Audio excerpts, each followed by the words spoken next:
বৃহস্পতিবার সন্ধ্যা থেকে জুমার দিনের কাউন্ট শুরু হয়ে যায় চান্দ্রবর্ষ অনুপাতে।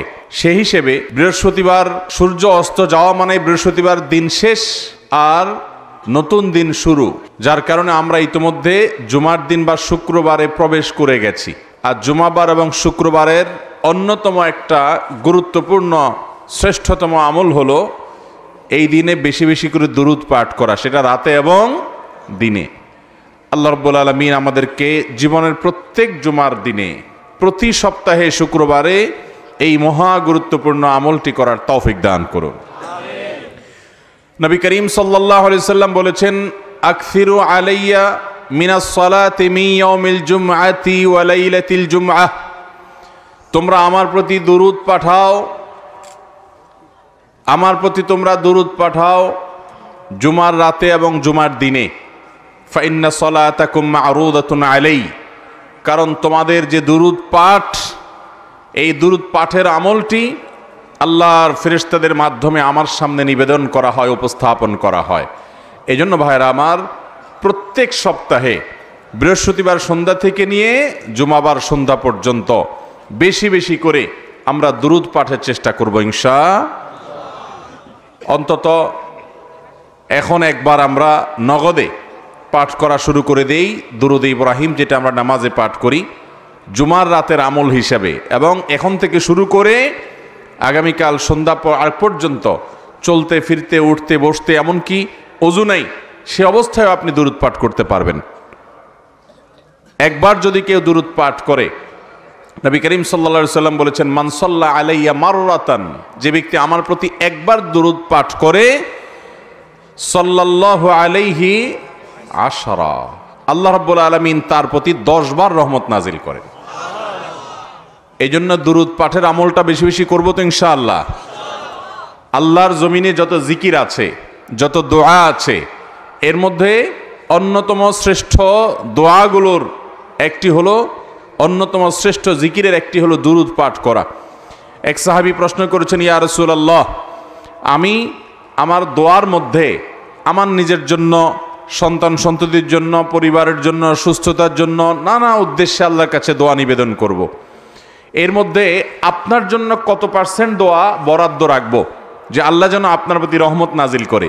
আল্লাহ তাআলা তার হাবিবের প্রতি এমনিতেই রহমত নাজিল করবেন, আমরা দোয়া করলেও করবেন, না করলেও, কিন্তু আমরা তার প্রতি দোয়ার নিবেদন করার, তার জন্য দোয়ার নিবেদন আল্লাহর কাছে করলাম, দুরূদ পাঠ করলাম, এর মাধ্যমে আমরা নিজেরা সৌভাগ্যবান হব। ওই সাহাবী সেজন্য জিজ্ঞাসা করেছেন, ইয়া রাসূলুল্লাহ, আমার দোয়া যখন নিজের জন্য আমি করব, তো আপনার জন্য কত পার্সেন্ট দোয়া করব? 3 ভাগের 1 ভাগ, 4 ভাগের 1 ভাগ, অর্ধেক, কি পরিমাণ? সেই সাহাবী বারবার করে বিভিন্ন পার্সেন্টেজের কথা বলছেন। নবী সাল্লাল্লাহু আলাইহি সাল্লাম সেটাকে আরো বৃদ্ধি করার দিকে ইঙ্গিত দিচ্ছিলেন। একটা পর্যায়ে যখন তিনি জানালেন যে আমি আমার পুরো দোয়ার সবটুকু জুড়ে আপনার জন্য দোয়া যদি নিবেদন করি, তখন নবী সাল্লাল্লাহু আলাইহি সাল্লাম বলেছেন, ইদান তুকফা হাম্মুক ওয়া তুগফার যামবুক, তাহলে তোমার সমস্ত পেরেশানি দূর হয়ে যাবে, সকল গুনাহ তোমার মাফ হয়ে যাবে। দুনিয়াতে আমাদের পেরেশানি দূর, আখিরাতে গুনাহ মাফ, আর কোনো সমস্যা থাকতে পারে? এজন্য মুসলমান কখনো দুরুদের আমল ছাড়বে।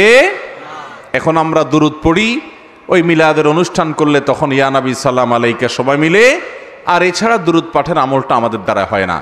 জীবনে কোনো সপ্তাহে বৃহস্পতিবার সন্ধ্যা থেকে নিয়ে শুক্রবার সন্ধ্যা পর্যন্ত দুরুদ পাঠের আমলটা কখনো ছাড়বো না ইনশাআল্লাহ।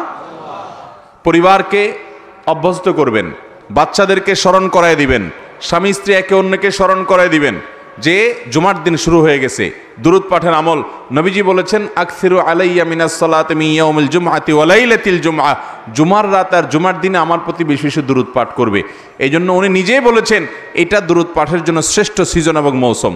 চেষ্টা করব তো ইনশাআল্লাহ। যেখানে থাকি, যে অবস্থায় থাকি, জুমার দিন আসবে, দুরূদ পাঠের আমলটা ভুলবো, চলতে ফিরতে উঠতে বসতে শুয়ে শুয়ে, যেহেতু জুমার দিন চলছে, জুমার রাত চলছে, আমাদের দুরূদ অব্যাহত থাকবে। আল্লাহ আমাদের সবাইকে তৌফিক দান করুন। এখন নগদে একবার পড়ে ফেলি আসুন দুরূদ ইব্রাহিম। আল্লাহুম্মা সাল্লি আলা মুহাম্মদ ওয়া আলা আলি মুহাম্মদ কামা সাল্লাইতা আলা ইব্রাহিম ওয়া আলা আলি ইব্রাহিম ইন্নাকা হামিদুম মাজিদ।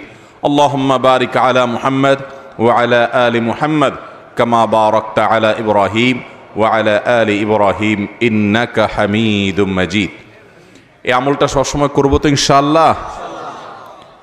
ভাইরা আমার, আপনি আর 2-4 জন মানুষকে শিখাই দিবেন, জীবনে যেন কেউ না ছাড়ে। তাহলে তিনি যতদিন এই আমলটা করতে থাকবেন, ইলমুন ইউনতাফাউ বিহি, এই হাদিসের আলোকে আপনার ইলম থেকে সে উপকৃত হবে, আল্লাহ তাআলা তাকে তো সওয়াব দিবেনই, আপনি যে শিখাই দিলেন সেজন্য আপনিও সওয়াব পাবেন। সবাই চেষ্টা করবো তো ইনশাআল্লাহ? এই মাহফিলে যারা আসছে আমরা অন্যদের কাছে পৌঁছাই দিব, অন্যদেরকে জানাই দিব, তারাও যেন করে, পরিবার লোকদেরকে উদ্বুদ্ধ করব। জুমার দিন দুরূদ পাঠের দিন, ঠিক আছে তো ইনশাআল্লাহ? আল্লাহ আমাদের সবাইকে তৌফিক দান করুন। মোহতারাম হাজরিন, প্রশ্ন আছে অনেক বেশি। আবার জুমার রাত খুব বেশি গভীর করা যাবে না, এমনিতেই কখনো রাত গভীর করা উচিত না।